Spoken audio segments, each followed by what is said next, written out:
Hi everyone, Dr. Hall back with you, resuming celiac trunk and spleen now that the phone is plugged in. Okay, so we have our spleen with a splenic artery and splenic vein. Splenic vein is draining into the hepatic portal vein, which is in the hepatoduodenal ligament. And here is our left gastric artery sending off the esophageal artery, and then the left gastric continues down the lesser curvature of the stomach. Common hepatic artery, we'll review these structures later. Here comes the right gastric artery, also supplying the lesser curvature of the stomach. So we were just talking about the regions of the stomach. So up here we have the esophagus. This region is the cardia of the stomach, cardial notch, fundus, body of the stomach, pylorus, angular incisure, lesser curvature, greater curvature. And what we're going to find attached to the greater curvature of the stomach is the greater omentum. The greater omentum is like a fatty apron that hangs down off the greater curvature of the stomach and covers most of the abdominal organs. So remember over here we had our gastroduodenal artery coming down. That's the supraduodenal. Gastroduodenal comes down and then it bifurcates, splits into the right gastroomental and the superior pancreaticoduodenal. So that right gastroomental artery is going to travel through the greater omentum here.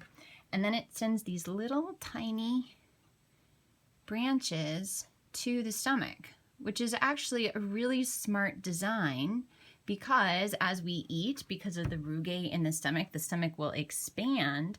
So if the artery was attached right along here, as the stomach expanded, the artery would get stretched and torn. But putting arteries coming in this way, perpendicular to the stomach, as the stomach expands, there's room here to accommodate that. Pretty smart. So since this is the right gastroomental, you might be wondering, is there a left gastroomental? And I'm here to tell you, yes, there is. So I'm just kind of rolling that one out. The left gastroomental artery is a branch off of your splenic artery. So we have the left gastroomental. And what these two arteries do is they also give some redundancy. So they have what's called an anastomosis, where these two arteries kind of meet up with each other. And so it's nice, it's like a little backup system, kind of similar to the circle of Willis on the base of the brain, but a little different. The left and right gastric arteries that come along the lesser curvature of the stomach also do the same thing. So we only have one more artery to do, if you can believe it, and that's the short gastric artery. So the short gastric artery, or arteries, there sometimes are more than one, are actually some branches off of the splenic artery, which entered our spleen here, that kind of come backwards from the spleen to the stomach. So that's an example of a short gastric artery. So I'm pretty sure we got all of the structures for celiac trunk, stomach, and spleen. So now we're going to review. Spleen, stomach. Okay. Celiac trunk with its three branches, left gastric, splenic, and common hepatic artery.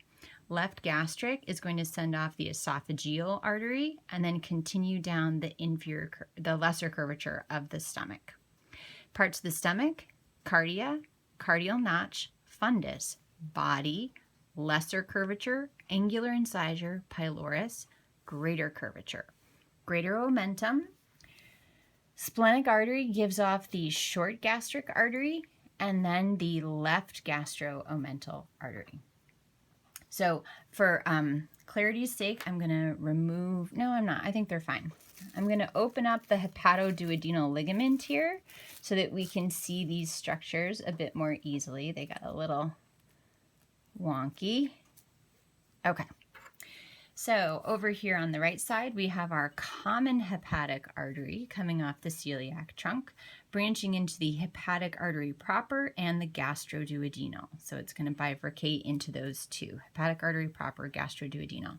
Hepatic artery proper is going to send off the right gastric artery here, which I'm going to get out of the way so that you can see clearly. Hepatic artery proper continues superiorly towards the liver, branches into the left and right hepatic arteries, And coming off of the right hepatic artery, we have the cystic artery that's going out to the gallbladder. So left and right hepatic, cystic.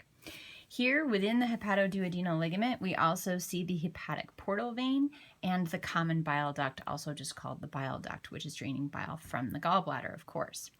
We can also see the splenic vein coursing here and entering into the hepatic portal vein. Following the gastroduodenal artery inferiorly, before it goes behind the duodenum, which would be coming like this, it's going to send off the supraduodenal artery. Then it courses, the gastroduodenal courses behind, posterior to the duodenum, and then it bifurcates into the superior pancreaticoduodenal artery and the right gastroomental artery. And so those are all the structures for celiac trunk, stomach, and spleen.